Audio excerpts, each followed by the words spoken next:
Hello, my lovely students out there. This is ARK representing ARK9. Dear all, we are going to start our next part. Means part number 5 under corporate restructuring. Type of corporate restructuring part 5 कर रहा हूँ discuss. सारे sessions ना पूरे practical मतलब real example से बता रहा हूँ. जैसे आज का सेशन करने वाला हूँ. आज के सेशन पे ध्यान से देना. पहले न्यूज को पढ़ो क्योंकि याद रखो ना, बेस्ट कंपनी सेक्रेटरी बनना है ना, फोकस होना चाहिए, अच्छा फोकस होना चाहिए कॉर्पोरेट अपडेट्स के ऊपर. सो न्यूज को पढ़ो ध्यान से. देखो न्यूज में क्या लिखा हुआ है. यहां लिखा हुआ है Reliance to spin off financial services wing list it on brochures. अब ध्यान सुनना, हमारे जो टॉपिक चल रहा है तुम्हें पता होगा, तुमने अगर पार्ट 4 पढ़ा है तो पार्ट 4 में हमने डीमर्जर डिस्कस किया था. अभी यहाँ पे टाइप्स ऑफ डीमर्जर डिस्कस कर रहा हूँ. थोड़ा बहुत मैंने उसके अंदर बताया था, लेकिन यहाँ आप डिटेल में जाऊंगा. इंपॉर्टेंट टॉपिक है, एग्जाम ओरिएंटेड है, छोड़ के मत जाना. और छोड़ के जाने का मन भी नहीं करेगा क्योंकि इतना प्रैक्टिकल नॉलेज देने वाला हूं ना. अपने फ्रेंड सर्कल में जाके बताओगे ना, डिस्कस करोगे, अपनी फैकल्टी से डिस्कस करोगे, टीचर से डिस्कस करोगे. ऑफकोर्स अगर कॉलेजेस जा रहे हो तो वो भी खुश होंगे कि हाँ यार क्या बात है, बड़े को बहुत चीजें पता है. सो क्या सीखने वाले हैं. अब देखो यहां पर बोला, जब हम टाइप्स ऑफ डीमर्जर पढ़ते हैं तो मैंने लास्ट सेशन में बताया था टाइप्स ऑफ डीमर्जर के अंदर हम 4 टाइप्स पढ़ते हैं. 4 टाइप्स कौन कौन से होते हैं? स्पिन ऑफ, स्प्लिट, ठीक है, स्पिन ऑफ, स्प्लिट, हाँ बिल्कुल. हम अब डाइवर्स फीचर भी पढ़ते हैं और इक्विटी कर्व आउट, ठीक है. इसमें 2 बड़े इंपॉर्टेंट हैं और एक्चुअली बहुत ट्रेंड में रहते हैं. कौन कौन से? स्पिन ऑफ, स्पिन ऑफ तुम्हारे सामने देखो न्यूज के अंदर, देखो क्या लिखा हुआ है. Reliance to spin off financial services wing. ये फाइनेंशियल सर्विसेज विंग का मतलब क्या पर क्या है, ध्यान सुनना. और सुनो, घबराना मत, एक एक टॉपिक को बहुत ध्यान समझाऊंगा. इसलिए आप और मैं ही सिर्फ यही फील कीजिएगा, आपका पीसी या आपका लैपटॉप या आपका सेलफोन वो सामने रखा है, उसे ध्यान से देखेगा और आप और मैं ही बात कर रहे हैं और सीखेंगे, ठीक है. कोई क्वेरी आ जाता है, लगता है समझ में नहीं आया, NRK9 के व्हाट्सएप पे टाइप करके भेज दो, ठीक है. पॉसिबल हुआ तो मैं खुद आपसे बात करूंगा और आपको बताऊंगा, ठीक है. एग्जाम्पल्स को ध्यान सुनना. पढ़ने से पहले मॉड्यूल पास में रखो, मॉड्यूल से ही थॉरली स्टडी करेंगे और मॉड्यूल में साइड में इन एग्जाम्पल्स को लिखना, जैसे इस एग्जाम्पल को भी नोट करना. अब क्या हुआ ध्यान से सुनना. इसके अंदर सुनना, रिलायंस इंडस्ट्रीज ने ना अपना एक बिजनेस, वैसे तो बहुत सारे बिजनेस है रिलायंस इंडस्ट्रीज के पास में, पर उसका एक बिजनेस कौन सा है? नॉन बैंकिंग फाइनेंशियल कंपनी वाला business. Non banking financial company वाला बिजनेस, ठीक है. अब यहां पर उसने क्या किया, रिलायंस ने, यहां पर देखो न्यूज को पढ़ो मेरे साथ में. कंपनी अनाउंस, ध्यान से देखो यहां पर ध्यान रखो. देखो, company announced that financial services undertaking will be demerged into Reliance strategic investment limited. जो RSIL है उसका नाम क्या है? Reliance strategic investment limited. And it will be renamed Jio financial services limited. क्या नाम करा? Reliance strategic investment limited. जी हां. अब यहां पर क्या कर रहा है? रिलायंस इंडस्ट्रीज का जो फाइनेंशियल सर्विसेज का बिजनेस था, कौन सा? NBFC वाला, उसको कहां पर कर दिया? नया नाम से, जो कि किसके अंदर उन्होंने किया था? डीमर्ज करके रिलायंस स्ट्रेटेजिक इन्वेस्टमेंट लिमिटेड में. अब उस रिलायंस इंडस्ट्रीज यहां स्ट्रेटेजिक, जी हां, जो RISL लिखा रहा है, RI ध्यान से देखो, ये वाला जो नेम है, अब नया नेम क्या हो गया इसका? जियो फाइनेंशियल सर्विसेज लिमिटेड. जियो फाइनेंशियल सर्विसेज लिमिटेड. इन्होंने क्या किया? अपना एक बिजनेस, रिलायंस इंडस्ट्रीज ने अपना एक बिजनेस डीमर्ज कर दिया. ऐसा क्यों करते हैं फिर सुनना ध्यान से, बहुत इंपॉर्टेंट चीज समझा रहा हूं. लॉजिक क्लियर होना चाहिए. इसके पीछे लॉजिक क्या है समझो, ध्यान समझो. लॉजिक क्या है उसको ध्यान समझो. कई बार क्या होता है, कुछ कंपनीज को लगता है, जैसे अब रिलायंस को लगा कि हम हमारे सेपरेट होकर, मतलब अगर बिजनेस को डीमर्ज करते हैं तो डीमर्ज करने के बाद में ज्यादा फोकस कर सकते हैं अपने बिजनेस के ऊपर. कई बार क्या होता है, जैसे आपने 3-4 अलग अलग बिजनेसेस आपकी एक इंडस्ट्री में आ रहे हैं, पर आप उस पर ज्यादा फोकस नहीं कर पा रहे हैं, ठीक है. लेकिन जब उसी बिजनेस को कंपनी अपने आप से अलग करके एक सेपरेट एंटिटी के फॉर्म में रन कराती है तो वो ज्यादा उस पर फोकस करते हैं. स्पिन ऑफ में क्या होता है, जब यहां मैं टॉपिक बता रहा हूं, क्योंकि it's one of type of demerger, इसे ध्यान सुनना. देखो ये एग्जांपल्स है ना सारे, ये एग्जांपल्स जब तुम एग्जाम में कोड करके आओगे ना, ये भी बुक में नहीं मिलेंगे तुमको, भी है बुक में एग्जांपल, बट ये एग्जांपल्स नहीं दे रखे. तो जब तुम एग्जाम में कोड करके आते हो ना, एग्जामिनर ना फील करता है कि लड़के ने पढ़ाई करी, लड़की ने पढ़ाई करी है, लिखा है, उसको पता है, नॉलेज है बच्चे को, ठीक है. इसी बेसिस पे अच्छे मार्क्स मिलते हैं. तो ध्यान से सुनिएगा. अब स्पिन ऑफ कब कह रहा हूं मैं? अब स्पिन ऑफ के अंदर अपना देखो, मॉड्यूल में आएंगे, मॉड्यूल से बाद में पढ़ेंगे, पहले हम एग्जांपल समझते हैं. देखो ध्यान सुनना एकदम. जैसे अज्यूम करते हैं कंपनी ए है एक, इस कंपनी ए ने उसके दो बिजनेस है, मान लो एक्स एंड वाई, अज्यूम कर रहे हैं, ठीक है। अब कंपनी ए के दो बिजनेस एक्स एंड वाई, ठीक है। कंपनी ए ने एक कंपनी क्रिएट कर दिया अपने में से ही, मतलब सेपरेट कर दिया। तो मैंने लास्ट में भी समझाया था, कंपनी ए बन जाएगी पेरेंट कंपनी और बी को बोलेंगे रिजल्टिंग कंपनी। कई बार इसको हम न्यू कंपनी भी बोलते हैं, न्यू एंटिटी भी बोलते हैं, ठीक है। लैंग्वेज में बार बार यूज होता है, इसलिए थोड़ा ध्यान रखिएगा, ठीक है। अब क्या करा, कंपनी जो पेरेंट यहां पर कंपनी ए है, इसने अपना जो एक बिजनेस था, बिजनेस एक्स, वो ट्रांसफर कर दिया कंपनी बी को, न्यू एंटिटी क्रिएट करके।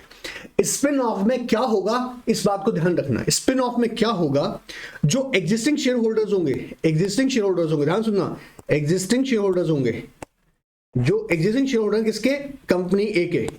कौन, एग्जिस्टिंग शेयर होल्डर्स, ठीक है। Existing share holder company A के क्या करेंगे, उनको प्रो रेटा बेसिस पर, मैंने लास्ट में बताया था, प्रो रेटा बेसिस पर, प्रो रेटा बेसिस पर कंपनी बी, कौन सी, रिजल्टिंग कंपनी, जो कंपनी नया बन के आया है बी, जिसने आज के बाद से, कब से, डीमर्ज होने के बाद से, यहां पर डीमर्ज कौन सा हो रहा है, स्पिन ऑफ। तो स्पिन ऑफ के अंदर क्या होगा, जो एग्जिस्टिंग शेयर होल्डर है कंपनी ए के, ध्यान दो यहां पर कंपनी ए के जो पेरेंट कंपनी है, उनको प्रो रेटा बेसिस पर क्या मिल जाएगा, कंपनी बी के शेयर। इसका एक बहुत अच्छा एग्जांपल दिलाता हूं तुम्हें, याद तुमने सुना भी होगा, eBay, electronic e commerce sorry business के लिए, जिसमें पेपल, नाम तो सबने सुना होगा भाई, पेपल, ठीक है। एग्जांपल स्पिन ऑफ का ही है, जिसके अंदर ईबे ने, ईबे के क्या करा, डीमर्ज किया और अपनी पेमेंट के लिए एक स्पेसिफिक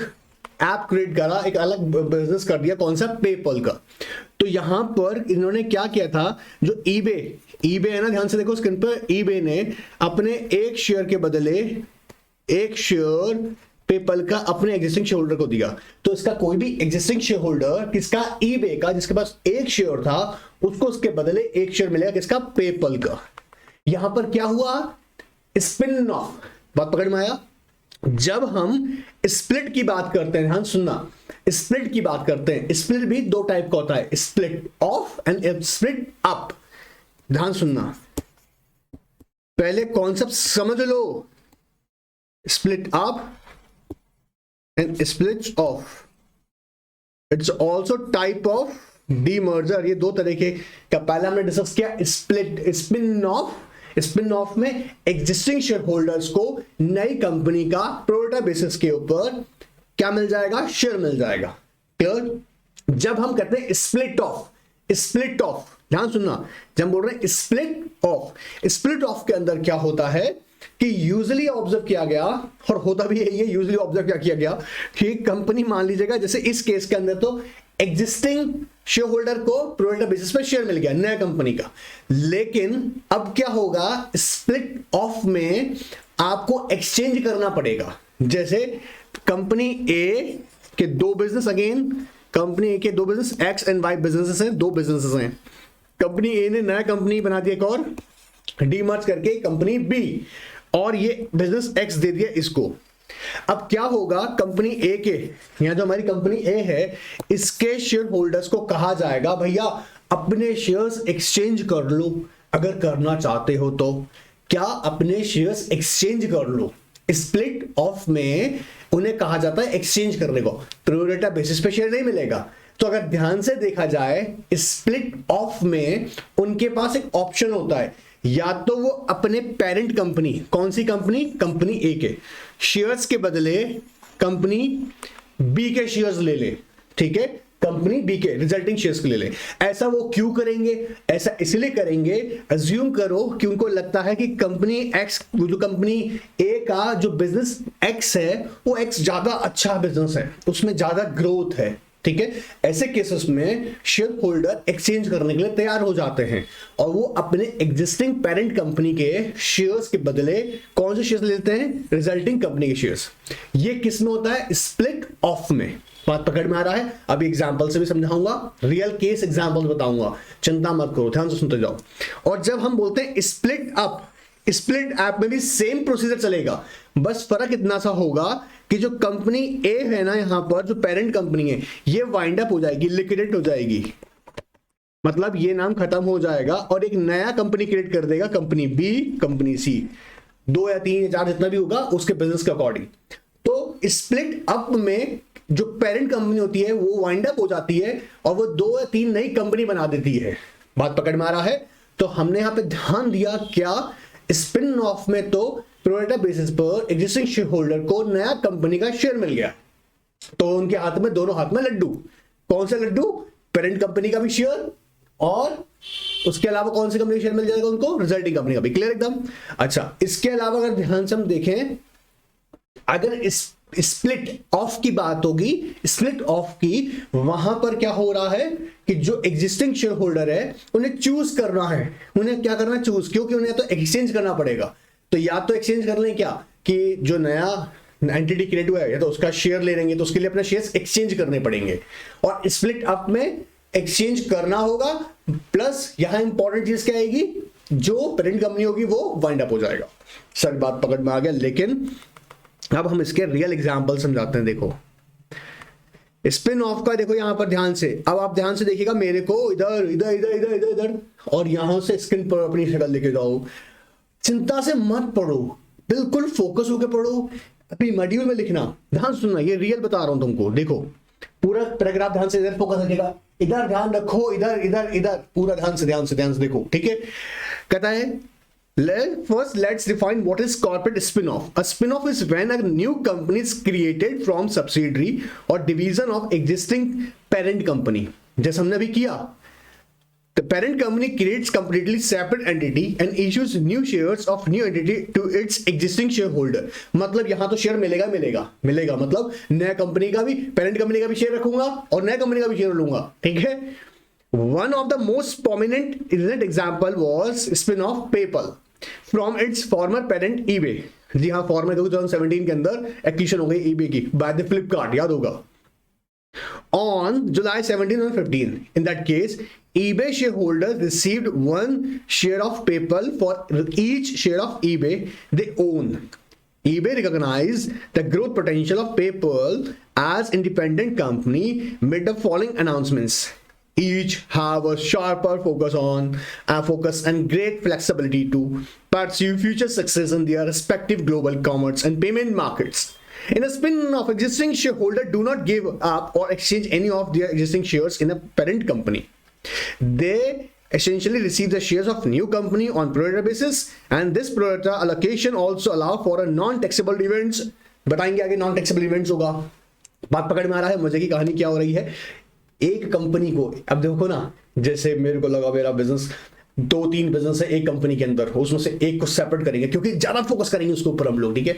या कई बार तो ऐसा भी होता है कि एक बिजनेस, 3 बिजनेस एक कंपनी के अंडर में होते हैं, एक ही अकेली कंपनी के है ना, बट वो बहुत ज्यादा अच्छी एक्टिविटी, मतलब फ्रूटफुल नहीं बिजनेस जनरेट कर रहा होता है। कई बार तो एक बिजनेस बड़ा खराब चल रहा होता है जिसकी वजह से एग्जिस्टिंग बिजनेस भी इंपैक्ट हो जाते हैं और बाकी बिजनेसेस, तो तब भी हम डीमर्ज कर देते हैं। लेकिन जब हम स्पिन ऑफ कर रहे हैं तो नया एंटिटी क्रिएट होगा, ऑफकोर्स होगा, और यहां बैठा हुआ जो एग्जिस्टिंग शेयर होल्डर होगा ना, उसको यहां का भी शेयर मिलेगा और नया कंपनी का भी शेयर मिलेगा स्पिन ऑफ में। स्प्लिट ऑफ में ध्यान से देखो, मॉड्यूल पे भी ध्यान रखें ना, लेकिन अभी यहां पर ध्यान दो क्योंकि मॉड्यूल में नहीं है, सारा मटेरियल अलग से दिया हुआ है, ठीक है। Let's define what is corporate split off. Split off is when new entity is created from parent company and shareholder of the parent company exchange their shares. Word यहाँ पे समझो, exchange करना होता है, ठीक है। A newly created entity. One notable example is split off of, देखो यहाँ पे इसको अपना मॉड्यूल में साइड में लिख दो, ये कंपनी का नाम Synchrony Financial सर्विसेज, ये कंपनी का नाम, ठीक है। From its parent general electric, आपने नाम सुना होगा, बहुत फेमस कंपनी है जनरल इलेक्ट्रिक। तो जनरल इलेक्ट्रिक के जो होलियन सब्सिडियरी थी कौन, सिंक्रोनी फाइनेंशियल, उसके में से इस बिजनेस को अलग किया गया क्योंकि इसमें लगा जो इनका इंडस्ट्रियल बिजनेस है, जनरल इलेक्ट्रिक को क्या लगा, जो इनका इंडस्ट्रियल बिजनेस है और जो इनका फाइनेंशियल बिजनेस है, दोनों को हम अलग अलग सेपरेट एंटिटी बनाकर ही चलाएं। तो इन्होंने क्या किया, जनरल इलेक्ट्रिक ने एक नया एंटिटी क्रिएट करके कौन सा, सिंक्रो फाइनेंशियल बिजनेस को सेपरेट कर दिया। देखो आगे देखियो, रीड करते हैं। सिंक्रोनी फाइनेंशियल लिमिटेड, पैराग्राफ यहाँ पे लाइन थर्ड से पढ़ रहा हूं, ध्यान से देखिएगा। Line third, financial services was wholly owned subsidiary of General Electric, but then CEO Jeffrey decided to separate its financial business from its core industrial business.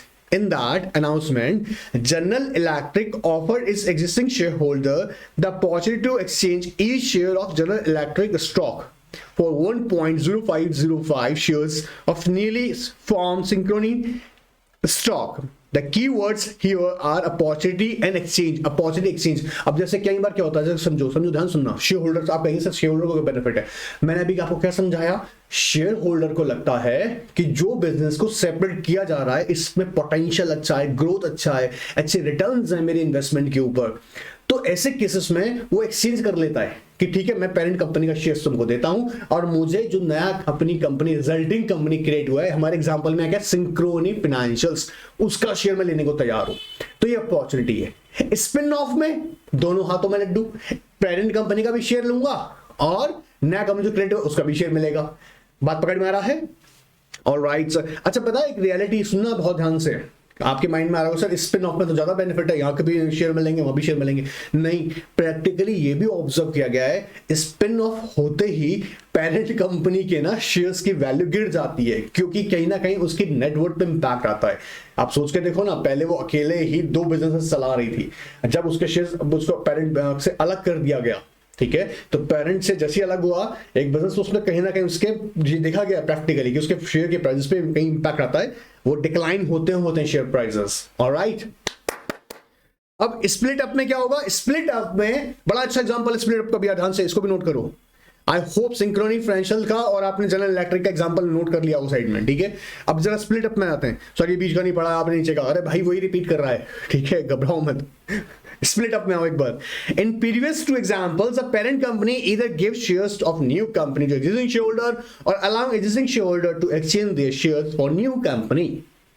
लेकिन स्प्लिट अप में क्या होगा, ऑफ कोर्स जो कंपनी, जैसे मान लीजिएगा आप, जहां पे एक कंपनी बड़ी फेमस कंपनी रही है, ये भी देखो, पेरेंट कंपनी जो होगी ना, पेरेंट कंपनी 1 2 3 मतलब 2-3 कंपनी बना देगी अपने बिजनेस के। जैसे मान लीजिएगा आपके, ध्यान सुनना, एकदम ध्यान सुनना, आपका gas, oil, chemicals, mining, 4 business आपके, अज्यूम कीजिएगा, ठीक है, एक कंपनी के 4 business, gas, oil, mining, minerals, ठीक है। अब इसने क्या करा, ये कंपनी ए के अंडर में आते थे, कंपनी ए के अंडर में 4 बिजनेस आते थे, इन्होंने क्या किया, बोला हम क्या करेंगे, स्प्लिट अप। अब स्प्लिट में करेगा, इन चारों के अलग अलग उन्होंने कंपनी बना दी, किसके थी, ए कंपनी के, इसने ए हटा दिया और यहां पर क्या कर दिया, बी सी डी ई, 4 नई कंपनी क्रिएट कर दी। तो इसमें पेरेंट कंपनी क्या होती है, वाइंड अप हो जाती है, ठीक है, और बाकी कंपनी वो क्रिएट कर देता है। अब उस यहां पर फायदा क्या हुआ, 4 अलग अलग कंपनी क्रिएट हो गई उसके बिजनेस के लिए, या वो चाहे तो 2 भी बना सकते हैं और 2 में 2 बिजनेस को डाल सकते हैं। बात पकड़ में आ रहा है? स्प्लिट अप के अंदर अगेन शेयर एक्सचेंज ही करने होंगे। दूसरी इंपॉर्टेंट बात, जहां स्प्लिट अप होता है इसमें पेरेंट कंपनी वाइंड अप हो जाता है। आइए अब हमारी सेकेंड लाइन से पढ़ रहा हूं, ध्यान से, second line. In both instances parent company survives as a stand alone company. In split up parent company, split up, ध्यान से सुनना, स्प्लिट अप स्क्रीन पे नजर लाइएगा, parent company is split into 2 और मोर एंटिटीज। पेरेंट कंपनी खुद split हो गया अब, but the parent company is liquidated and does not survive, वो नाम खत्म हो जाएगा। अभी बड़ा अच्छा एग्जांपल है, मॉड्यूल में साइड में लिखना, लिखो अपने स्प्लिट अप के एग्जांपल साइड में लिखना। The largest most recent example is announcement by United Technologies. United Technologies का नाम लिखिएगा। यूनाइटेड टेक्नोलॉजीज ने क्या किया, to split up into 3 separate companies. United Technologies, उसका एक नेम उसने कंटिन्यू रखा, यूनाइटेड टेक्नोलॉजीज, और this elevator company and Carrier, आपने नाम सुना होगा इसके, कई सारे कूलिंग प्रोडक्ट्स बनाती है ये। While United Technologies name will remain the same for new of 3 companies, new company will be an entirely new entity from its original parent. तो यहाँ पे यूनाइटेड टेक्नोलॉजीज ने क्या किया, अपने 3 अलग अलग कंपनी क्रिएट कर दिए। कौन कौन सी बोलो, यूनाइटेड टेक्नोलॉजीज पुराना नाम को नया बना के रखा कंटिन्यूस ने, ठीक है, और elevator and third is Carrier, 3 company create किया, और जो पेरेंट कंपनी थी वो क्या हो गया, लिक्विडेट हो गया, वो वाइंड अप कर दिया। बात पकड़ में आ रहा है? ये होता है स्प्लिट अप के अंदर। आई होप ये क्लियर होगा मेरे बच्चों को। ठीक है, अब जब हम बात करते हैं कर्व आउट की, कर्व आउट में क्या होता है कि बेसिकली वो एक नया कंपनी क्रिएट करके आईपीओ मार्केट से फंड रेज करती है। कंपनी वही है, कंपनी पेरेंट कंपनी अपना एक बिजनेस स्प्लिट करेगा, क्योंकि उसको लगता है इस बिजनेस को स्प्लिट अगर कर दिया जाएगा तो लोग इसमें पैसा लगाएंगे, लोग पैसा इन्वेस्ट करेंगे in the form of public funding. तो अगर देखा जाए कर्व आउट के अंदर कॉन्सेप्ट क्या होता है, पब्लिक से फंड रेज करना in the form of IPO. I hope याद होगा। अब देखो ध्यान से एक बार इसकी रीडिंग कर लेते हैं एक बार और, देखो कर्व आउट पे। Another corporate action is carve out, which is essentially when a parent company creates new corporation and sells share of that new corporation through an IPO.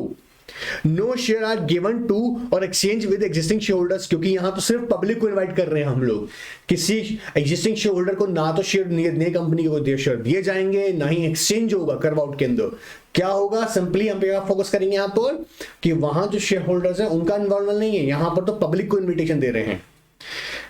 देखो यहां पे कह रहा है Las Vegas Sands did a carve out of its Sands China subsidiary into a new entity to raise over $3 billion in cash.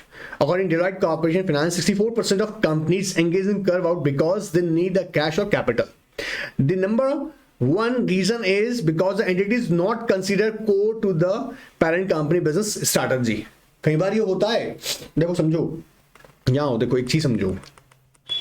अब हमारे example में हमें लगा कि कंपनी ए है हमारी, इसके दो बिजनेस, अगेन एग्जांपल समझा रहा हूं, एक्स एंड वाई, दो बिजनेसेस हैं, ठीक है, दो बिजनेस हैं। अब यार जो हमारा एक्स बिजनेस है ना, मान लीजिए टेक्नोलॉजी से बेस्ड है और एक नया टेक्नोलॉजी बेस्ड है, लेकिन अगर हम आईपीओ लेकर आते हैं ना तो हमारी इन्वेस्टमेंट ए की, एक कंपनी ए पर जाती है पूरी, ठीक है, और उसके दो बिजनेस हैं, वाई भी है, पर वाई इतना वाइबल नहीं है, लेकिन एक्स अपने आप में एक वाइबल है और उस पर अगर लोगों की फंडिंग हमें बहुत इजीली मिल जाएगी, लोग इसमें इन्वेस्टमेंट करेंगे।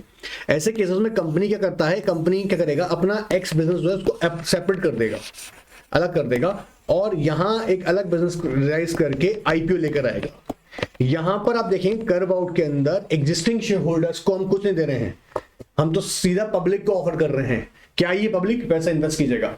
ऐसा क्यों कर रही है कंपनी, अपनी कैश या कैपिटल की नीड को फुलफिल करने के लिए। बात पकड़ में आ रहा है। और अगर दोनों ऑप्शन देखे जाए, स्पिन ऑफ और स्प्लिट अप और स्प्लिट ऑफ के अंदर, उन दो ऑप्शंस के अंदर कहीं ना कहीं जो इंटेंशन होता है वो शेयर होल्डर्स की वैल्यू को इंक्रीज करने के लिए होता है। ऑलराइट, अभी मॉड्यूल में देखो, आओ फटाफट आ जाओ, मॉड्यूल आई होप खोल के बैठे हो गए यार, ठीक है। अब देखो मॉड्यूल में खोला हुआ है ना, अब बिल्कुल रिलैक्स होके हम पर ध्यान दीजिए, अपना मॉड्यूल साथ में रखिए, नहीं रखा है तो रख लो, और रखा होगा मुझे उम्मीद है। कोई पॉइंट समझ में नहीं आया, वापस से इसको, इसका बेनिफिट क्या है, इस सीरीज का जो बना रहा हूं इससे जाके वापस से पिक्चर देख लो, ठीक है। लगता है सर आपने बहुत स्पीड से बोल दिया है, तो प्ले पे जाओ, सेटिंग पे जाओ, ऑफकोर्स ऊपर ऑप्शन आ रहे होंगे, सेटिंग में जाकर यूट्यूब में जाके प्ले स्पीड पे थोड़ा स्लो कर दो, वैसे बहुत स्लो बोल रहा हूं मैं, ठीक है। आइएगा, तो पहला आता है, सबसे पहला आता है डाइवर्सिचर, टाइप ऑफ डिवेंचर में सबसे पहला क्या आता है, डाइवर्सिचर। डाइवर्सिचर के अंदर क्या होता है, सेल, कंपनी क्या करेगा, अपनी अंडरटेकिंग, आपको याद है section 180 subsection 1 of companies act, जिसके अंदर कंपनी के शेयर होल्डर से स्पेशल रेजोल्यूशन पास कराकर कंपनी अपनी अंडरटेकिंग या सब्सटेंशियली होल अंडरटेकिंग को सेल करती है, जिसमें हम लोग देखते हैं उसकी 20% या मोर से अगर ज्यादा उसकी नेटवर्थ से वैल्यू है तो उसे बोलते हैं सब्सटेंशियल होल। आई होप याद होगा। तो डाइवर्सिचर के अंदर कंपनी क्या करती है, उसको लगता है कि जो इसकी अंडरटेकिंग है, जो बिजनेस है, वो बहुत फ्रूटफुल बिजनेस नहीं है, उसकी वजह से कंपनी की फाइनेंशियल परफॉर्मेंस डिस्टर्ब होती है। ऐसे केसेस में कंपनी क्या करता है, उस अंडरटेकिंग को सेल कर देता है, उसे बोलते हैं डाइवर्सिचर। तो वो भी एक तरीके से डीमर्ज कर देना, उस बिजनेस को हटा देना है, ठीक है। स्पिन ऑफ मेरे बच्चों को अभी याद होगा तो डिटेल में समझाए, इसको एक बार रीड करना और जो एग्जांपल्स आपको बताएं, जैसे यहां पर अपने मॉड्यूल में यही नोट कर दो एग्जांपल, ईबे एंड पेपल, ठीक है। 1:1 का मतलब यहां पर जिनके पास ईबे का 1 शेयर था उनको पेपल का 1 शेयर मिल गया, ठीक है, शेयर होल्डर्स को। ये देखो जरूर नोट करना। अब देखो जरा अगर देखें तो spin off is the creation of independent company through the sale और distribution of new shares of an existing business और division of a parent company. बात पकड़ में आ रहा है।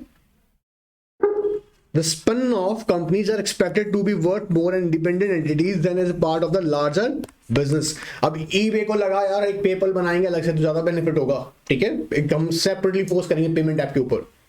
When a corporation spin off a business unit that had its own management structure, it sets it up as an independent company under a renamed business entity।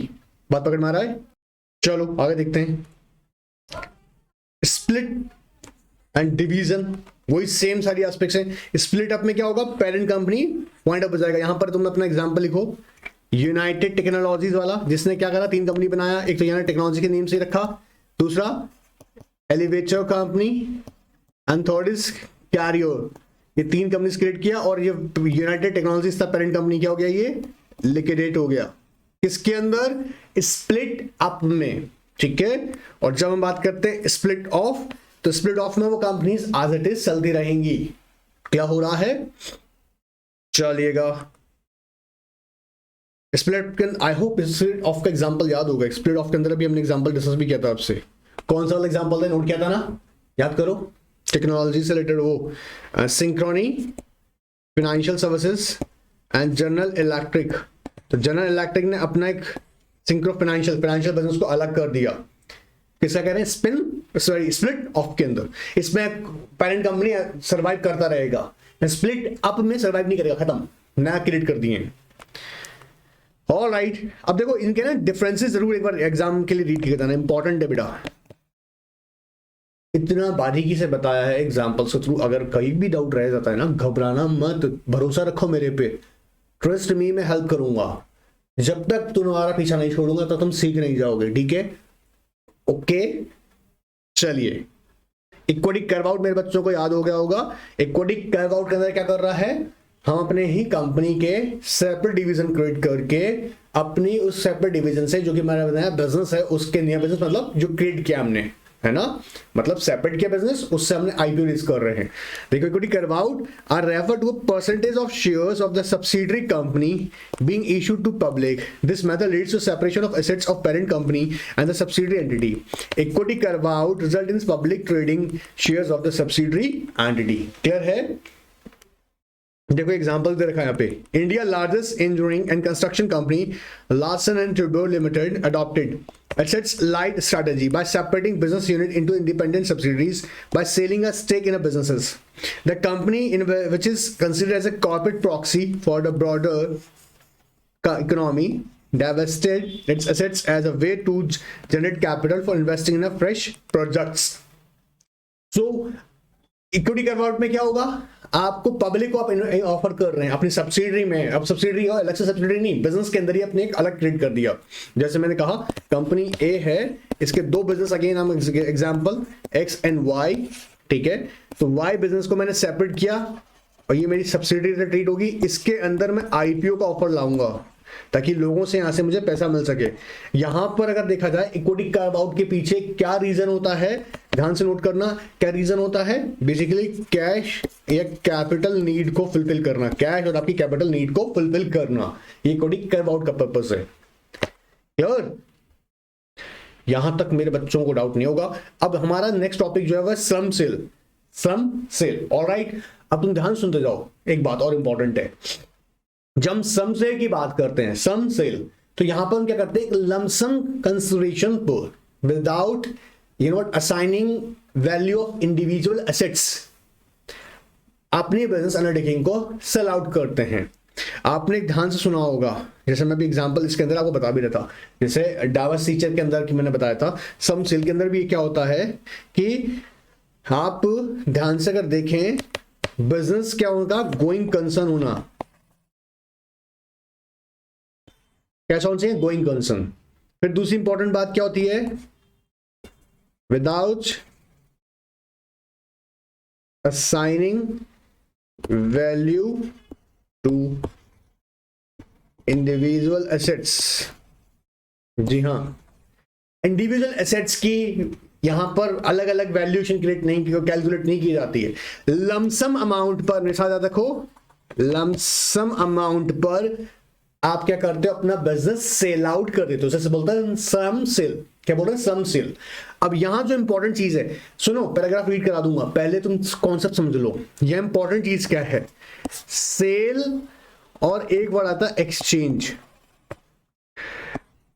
जब हम ध्यान से देखेंगे वर्ड सम सेल, तो हमें सेल के लिए यहां पे इंपॉर्टेंट चीज देनी है कि जब ये ट्रांजैक्शन हो रहा होगा, मतलब जब बिजनेस को ट्रांसफर किया जा रहा है, तो वो सेल कब कहलाएगी? जब कंसिडरेशन मनी या कोई अदर एसेट्स है, तो उसे हम बोल रहे हैं सम सेल। लेकिन अगर वहां पर ट्रांसफर हो रही है, क्या बिजनेस ट्रांसफर हो रहा है और उसके बदले शेयर्स दिए जा रहे हैं, तो वो हो जाएगा एक्सचेंज। ध्यान सुनना मेरी बात को। सर क्यों बता रहे हो बेटा? ये इसलिए बता रहे हो, नहीं तो वो श्रम सेल ट्रीट नहीं होगी। तो श्रम सेल के लिए हमें क्या देखना होगा? ध्यान से यहां पे ध्यान रखो, क्या देखना होगा कि जब भी कोई बिजनेस यहां पर ट्रांसफर किया जा रहा है और उसके बदले कंसिडरेशन में हमको मनी या अदर एसेट्स मिल रही हैं, तो वो होगी सेल। लेकिन अगर वो बिजनेस ट्रांसफर किया जा रहा है और उसके बदले एक्सचेंज हो रहा है, क्या हो रहा है? एक्सचेंज किया जा रहा है, तो उसे हम बोलेंगे क्या? एक्सचेंज किया जा रहा है, शेयर्स एक्सचेंज किए जा रहे होंगे, तो उसे बोलेंगे हम एक्सचेंज। श्रम सेल में 2-3 बातें याद होनी जरूरी है और समझानी चाहिए। क्या क्या? बिजनेस कैसे सेल किया जाएगा? एज अ गोइंग कंसर्न, फिर without assigning value to individual assets. हर एक इंडिविजुअल एसेट्स का हिसाब किताब नहीं लगाया जाएगा, एक हम लोग लमसम अमाउंट पर इसको समझेंगे कि हाँ ठीक है, ऑल ओवर का वैल्यूएशन कितना है, ठीक है। और दूसरा, ये सेल होगा या एक्सचेंज होगा, इसके लिए क्या देखना होगा? अगर सेल, इसके लिए अगर मनी दिया जा रहा है ट्रांसफर करके बिजनेस को, या फिर अदर एसेट्स हैं, तो ये सेल है। बट अगर इसके बदले, ट्रांसफर करने के बदले आपको शेयर्स दिए जा रहे हैं, जी हाँ, एक्सचेंज हो रहा है, तो वो एक्सचेंज है, उसे हम सम सेल नहीं ट्रीट करेंगे। ये इंपॉर्टेंट एस्पेक्ट्स हैं कुछ। अब आओ अपना मॉड्यूल में और एक एक लाइन अच्छे से समझाऊंगा। आओ, बिल्कुल घबराओ मत, आ जाओ। देखो, slump sale, transfer of undertaking concern as going concern is called slump sale. पहला हाईलाइट करो, क्या इंपॉर्टेंट पॉइंट याद किया हमने? ट्रांसफर कैसे कर रहे हैं? जैसे गोइंग कंसर्न, ठीक है। Slump sale is one of the methods that are widely used in India for corporate restructuring, where company sells its undertaking, पता है अभी recent examples भी हैं इसके अंदर, बताऊंगा।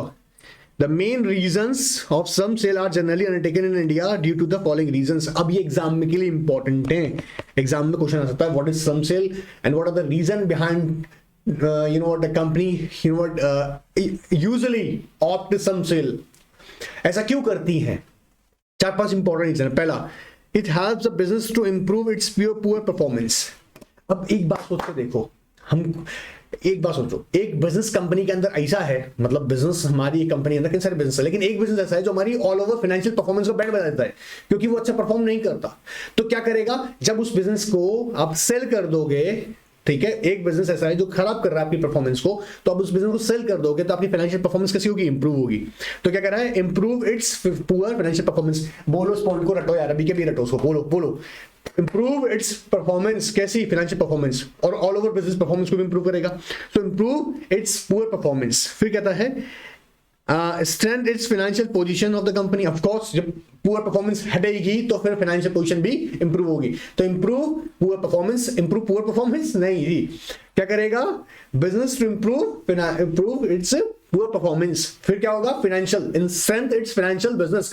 देखो, एक प्रॉमिस कर रहा हूं, तुम ध्यान से सुनोगे, ये टॉपिक तुम्हें देखते देखते वीडियो याद हो जाएगा, तुम्हारी एक्स्ट्रा एफर्ट बचेगी। तो मेरे साथ बोलो, घबराओ मत, बोलो। अपने रूम में बैठे हो ना अकेले, शर्माओ मत, तो कहीं भी बैठे हो, शर्माना क्यों?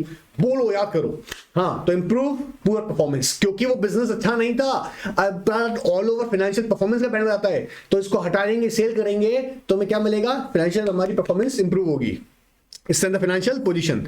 दूसरा कहता है eliminates negative synergy and facilitates strategic investments. जी हाँ, अब एक बात बताओ, तो पता है कि बिजनेस बहुत बढ़िया है नहीं, अब उस अल्टीमेटली उस बिजनेस से, अच्छा नेगेटिव क्यों कहते हैं कई बार, जो कि यहाँ पे वर्ड यूज कर रहे हैं, element negative synergy. Negative synergy के एग्जांपल समझाता हूँ। मान लो आपकी कंपनी में 2 डिफरेंट बिजनेस हैं, एक फाइनेंशियल बिजनेस है और एक है आपका इंडस्ट्रियल बिजनेस। क्या दोनों में कोई साइनर्जी है? नहीं। क्या ऐसा हो सकता है कि इस बिजनेस के फाइनेंशियल बिजनेस के रिसोर्सेज आप अपने इंडस्ट्रियल बिजनेस के रिसोर्स में यूज कर लो? नहीं। जैसे भी हमने देखा Synchrony financials and general electric का बिजनेस कैसा है? इंडस्ट्रियल बिजनेस है, और सिंक्रोनी फाइनेंशियल का फाइनेंशियल बिजनेस है। अब दोनों में साइनर्जी नहीं है कि इसके रिसोर्सेज उसमें यूटिलाइज कर लें, इसके एसेट्स उसमें यूटिलाइज कर लें, ऐसा नहीं हो सकता है। तो कई बार क्या होता है, ऐसे में ऑल ओवर बिजनेस की परफॉर्मेंस खराब हो जाती है, तो हम क्या करते हैं, एलिमिनेट कर देते हैं नेगेटिव साइनर्जीज। और उसके अलावा क्या यहां पर कहता है, फैसिलिटेट, और उससे बेनिफिट क्या होगा, फैसिलिटेट स्ट्रेटेजिक इन्वेस्टमेंट। ठीक है। फोर्थ आता है, कहता है haves to seek tax and regulatory advantage associated with it. जी हाँ, और फिर साथ साथ हमें कुछ रेगुलेटरी एडवांटेजेस मिलेंगे, जैसे लेस कंप्लायंसेस होंगे। बात पकड़ में आ रहा है? 4 बातें याद रखनी है। क्यों करती है कंपनी ऐसा स्लम सेल का कॉन्सेप्ट? पहला मेरे साथ बोलेगा इंप्रूव बिजनेस परफॉर्मेंस। बोलो इंप्रूव बिजनेस परफॉर्मेंस। कौन सी? पुअर परफॉर्मेंस को ठीक करेगा। Strength the financial position, strength the financial position, strength the financial position.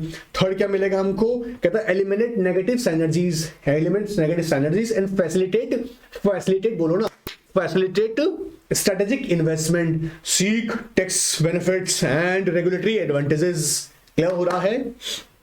चलिएगा आगे चलते हैं। Section 2 clause 42C of Income Tax Act 1961 recognize slum sale as transfer of undertaking, that is a part or unit or division of a company which constitutes a business activity when taken as a whole. It is a transfer of one or more undertaking as a result of sale for some lump sum consideration. Note कर लीजिएगा, highlight कीजिएगा, lump sum consideration without value being assigned to the individual assets and liabilities in such a sale. Sale includes transfer of an assets from one person to another for some consideration where consideration can be kind or cash. ये important है। अब अगर तुमने इतना भी तुम्हारी बुद्धि में बैठ गया और तुम इतना भी एग्जाम में लिख के आओ तो पूरा मार्क्स देगा आपको वो, क्योंकि कोड एस्पेक्ट्स यहीं पे हैं। तो सम सेल के अंदर बात पकड़ में आ रहा है, क्या होगा? पहली बात, गोइंग कंसर्न सेल किया जाएगा, ठीक है। दूसरा, consideration in a kind cash हो सकता है। अब यहां पर इंडिविजुअल एसेट्स और लायबिलिटीज को कैलकुलेट नहीं किया जाएगा, लम सम कंसिडरेशन पे इसे सेल किया जाएगा। क्या हो रहा है? 4 बातें। Undertaking includes any part of undertaking or unit or division of undertaking or business activity taken as a whole, but does not include individual assets or liabilities or any combination thereof not constituting a business activity. हाँ, बोला क्या? Individual assets नहीं। आपने क्या करा? Machinery cell कर रहे हो। हाँ, तो ऐसा नहीं कह रहे हैं। हाँ, मशीनरी सेल कर रहे हो उस, अब जैसे सपोज मान लीजिएगा, एक बार जूम करते हैं, देखो फटाफट जाओ। कंपनी के पास में ना ये 2 ऐसे ऑल ओवर मान लीजिएगा, कंपनी के पास 3 है ना लैंड्स हैं। एक लैंड ये है, ठीक है, लैंड ए, लैंड बी, लैंड सी। यहां पर है ना वो बिजनेस करती है अपने 3 लैंड्स में। उसने क्या करा यार, बोला लैंड सी सेल आउट कर दो यार, और लैंड सी जो सेल आउट कर रही है ना, वो एक उसकी स्पेसिफिक इंडिविजुअल एसेट्स है। ये एसेट्स तो है भाई लैंड, ठीक है। तो यहां पर वो जो इसको सेल कर रही है, बोला वो थोड़ा लम सम सेल है, बात पकड़ना है, सम सेल उसको नहीं बोलेंगे। यहां पर आप किसी इंडिविजुअल एसेट्स को विद और या इंडिविजुअल लायबिलिटी सेल आउट कर रहे हो। अब जैसे मान लीजिए लैंड सी के ऊपर आपने क्या किया होता, लोन भी लिया हुआ था, तो लायबिलिटी भी क्रिएट हुई थी। तो बोला ठीक है, हमारा लोन का अमाउंट इससे पेंडिंग है 20 लाख रुपीज का, और हम इसको सेल आउट कर रहे हैं 1 करोड़ में। तो हमने सेलर को बोला, सेलर एक काम कर, तो उसके हमको 80 लाख रुपीज दे दे, बात खत्म। तो इंडिविजुअल एसेट्स को अगर सेल कर रहे हो ना, तो वो नहीं है सम सेल। ऑलराइट, कहीं टैक्स बेनिफिट के लिए पहुंच जाओ, बोला हाँ जी हाँ टैक्स बेनिफिट दे दो, बोला कहां टैक्स बेनिफिट दे दें, आप इंडिविजुअल एसेट सेल कर रहे हो, ठीक है। That sale is not defined in income tax act. बोला फिर सेल कहां से लेंगे? सेल्स ऑफ गुड एक्ट से। Sale of goods act section 4 कहता है sale is a contract whereby the seller transfer the property in goods to buyer for a price, फिर supreme court भगा आया, बोला सुनो ऐसा ये सेल है या एक्सचेंज है, इसको भी तो बताना पड़ेगा। बोला अच्छा तो बताइए फिर। तो सुप्रीम कोर्ट ने कहा अगर सेल होगा तो वह मनी या फिर कोई एसेट्स उसके बदले आया हो, ट्रांसफर करोगे ना। सेल क्या है? Transfer of assets. बोलो ना, सेल के ट्रांसफर ऑफ एसेट्स। मैं बोल रहा हूं नहीं, सेक्शन 4 बोल रहा है बात, देखो यहां पर सेक्शन 4 क्या कह रहा है, सेल का मतलब है sale is a contract whereby seller transfer the property in goods to a buyer, इसके बदले प्राइस, ठीक है। और वो प्राइस क्या हो सकता है? मनी या अदर एसेट्स। बट अगर उसके बदले शेयर मिल रहा है तो बोला सुनो वो एक्सचेंज हो गया, वो सेल नहीं है, इसलिए स्लम सेल मत बोलना फिर उसको, अगर एक्सचेंज हुआ तो। सुप्रीम कोर्ट ने क्या कहा, देखो clear distinction between sale and exchange. In this case, SSE was carrying on the business, had transferred assets of the business to a company in consideration for allotment of shares of that company. Issue was whether it was an exchange or sale, because on that basis transaction will be identified as some sale.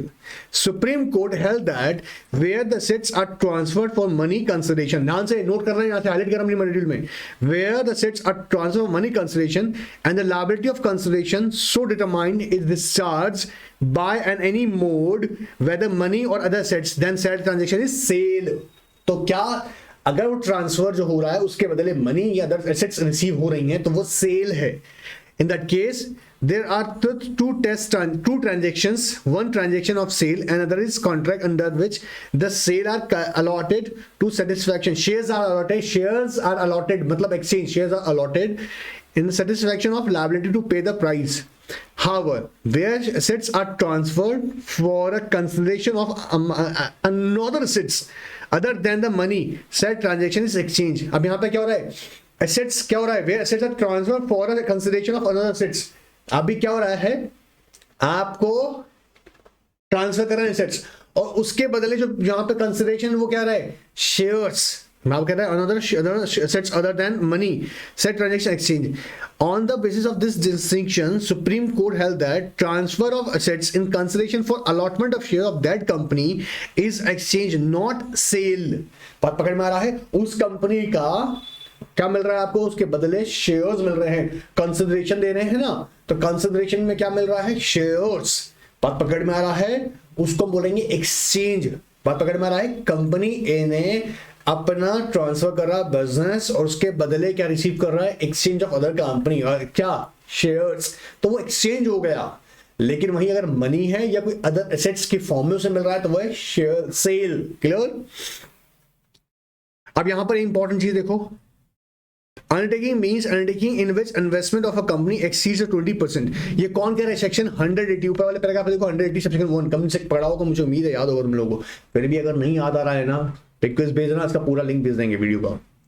180 section 1 कहता है क्या, undertaking means undertaking in which investment of company exceeds 20% of its net worth as per audited balance sheet of the preceding financial year, और undertaking which generates 20% of total income. दो criteria होता है किस चीज को टेस्ट करने का, undertaking जो हमारी सम सेल में मीनिंग कैलकुलेट करेगा, क्या अंडरटेकिंग का मीनिंग क्या है, किसको हम सेल करने की बात कर रहे हैं. तो यहां पर कह रहा है अगर वो कंपनी की, तो हम कैसे कैलकुलेट करेंगे, नेटवर्थ, ऑल ओवर कंपनी की नेटवर्थ, उसका 20% या उससे ज्यादा का उस अंडरटेकिंग की वैल्यू है पर्टिकुलर बिजनेस की, ठीक है, या टोटल इनकम के अंदर उस बिजनेस से 20% से ज्यादा हमको इनकम आ रही थी, उस अंडरटेकिंग, उसको हम अंडरटेकिंग बोलेंगे. अगर आप उसको सेल कर रहे हो, ठीक है, इन कंसिडरेशन ऑफ मनी और अदर एसेट्स, तो हम यहां पर सम सेल कर रहे हैं उसे ट्रीट करेंगे. Clear. Substantially whole of the undertaking in any financial year shall mean 20% or more of the value of the undertaking as per the audited finance sheet of the preceding financial year. Substantially whole का meaning अगर है 20% और more. यहाँ पर तुम criteria ध्यान रखना, important कौन सा है, नेटवर्थ और उसकी टोटल इनकम. कैसे निकाल रहे हैं, ऑल ओवर. जब हम बैलेंस शीट देखेंगे, ऑल ओवर इनकम जो आ रही है उसमें से बिजनेस, उस बिजनेस को जिसको हम सेल कर रहे हैं अंडरटेकिंग को, उससे 20% और मोर या तो उसकी नेटवर्थ है या इनकम, टोटल इनकम में 20% उससे ज्यादा का है. बात पकड़ में आ रहा है मेरे बच्चों को, उसको बोल रहे हैं स्लम सेल. अब यहां पर कोई भी डाउट है तो पूछना. अच्छा, इसके अलावा एक इंपॉर्टेंट बात सुनो, मेरी बात ध्यान से सुन लो. यहां ना ये जो मैं आपको बता रहा हूं, इसके ना कई सारे practical examples, practical corporate updates, नई नई जो चेंजेस आते हैं NRK9 के व्हाट्सएप पर, स्टेटस पे मैं अब स्टॉक से कंटिन्यू अपलोड करवाता रहता हूं, वहां से जरूर रीड करा करो. कई बार जो टॉपिक आज बताता हूं उसका लेटेस्ट अपडेट क्या आया है कॉर्पोरेट के अंदर, वहां जरूर मैं अपलोड करता हूं, तो वहां से जरूर रीड करा करो, उसे मिस मत करना, ठीक है. चलिए, ऑलराइट. अब हम लोग ने यहां पर टाइप सीखे हैं और हमने सम सेल सीखा है. दोनों ही इंपॉर्टेंट टॉपिक्स हैं, एग्जाम ओरिएंटेड है, इन्हें मिस मत कर देना, ठीक है. और नेक्स्ट टॉपिक में और भी चीज सीखने वाले हैं. और याद रखो, सेक्रेटरियल ऑडिट का एक टेस्ट हम कर चुके हैं कंप्लीट, चैप्टर 1 का. चैप्टर 2 स्टार्ट हो चुका है, ध्यान से फोकस करते जाइएगा, उसका टेस्ट करेंगे. आरसीडी का जो टेस्ट सीरीज चल रही है अलग है, 20th से, जी हाँ 20th से या 21st से आपका आरसीडी के भी लेक्चर स्टार्ट हो रहे हैं, तो ध्यान से पढ़ते रहेगा. Alright, goodbye, take care.